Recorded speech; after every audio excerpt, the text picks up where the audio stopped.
Hello mga katigangs. Last break na tayo. Last 10 minutes break. Ito yung kinuha ko. Isang maliit na ito. Ewan ko ano ito, pangalan. Tsaka melon. Dalawang tiwa lang kinuha ko.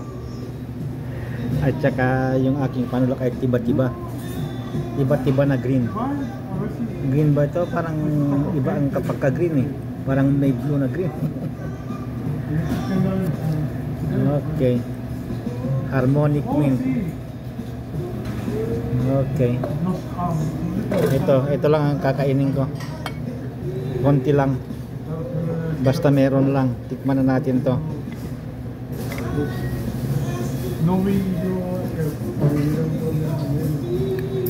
Masarap, hindi masyadong matamis. Ay, matamis pala.